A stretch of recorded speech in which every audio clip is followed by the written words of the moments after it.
Where the Wild Things Are.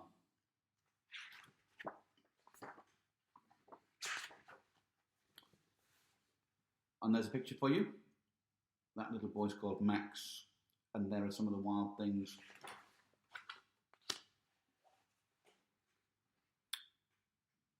There's our first picture. Show it there. The night Max wore his wolf suit and made mischief of one kind or another,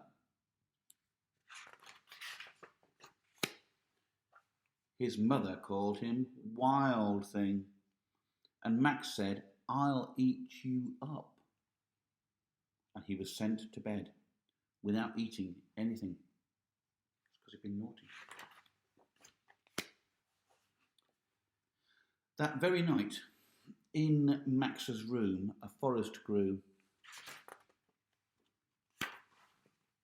and grew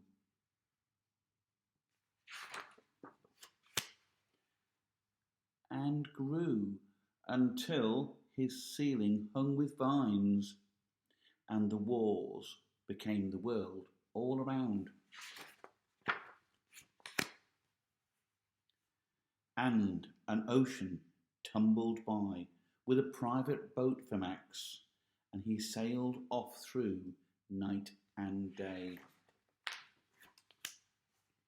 and in and out of weeks, and almost over a year, to where the wild things are.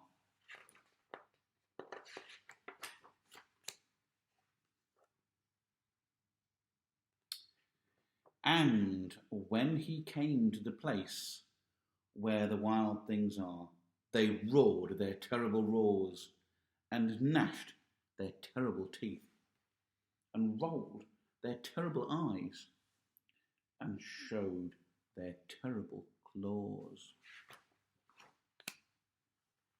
Till Max said, "Be still!"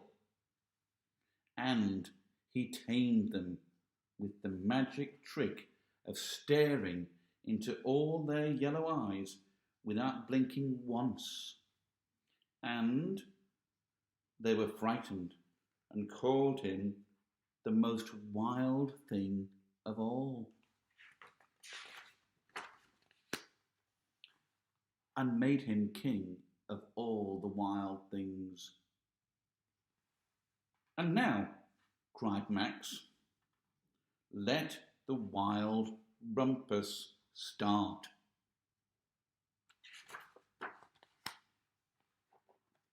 And that's the wild rumpus. They're all having a really good time, looks like anyway. Bit of a party. Oh, even more rumpus. Goodness, climbing in the trees.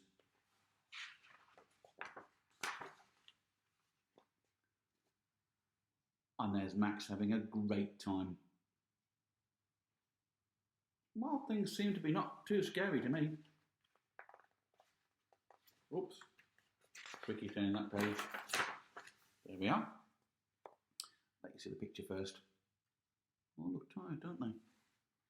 "Now stop," Max said, and sent the wild things off to bed without their supper. And Max, the king of all wild things, was lonely and wanted to be where someone loved him best of all.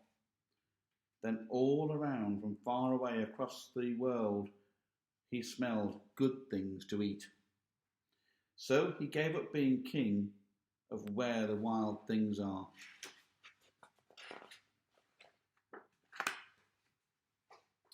But the wild things cried, "Oh, please don't go. We'll eat you up. We love you so." And Max said, "No."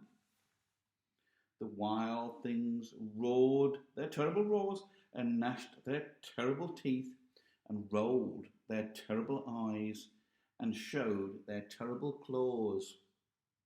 But Max stepped into his private boat and waved goodbye.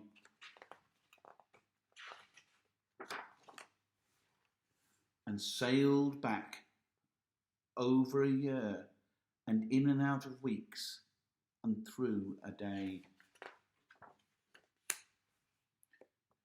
and into the night of his very own room, where he found his supper waiting for him.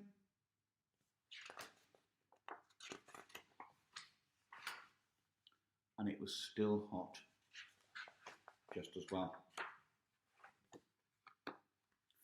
So that's Where the Wild Things Are, a great story of Max and his adventures.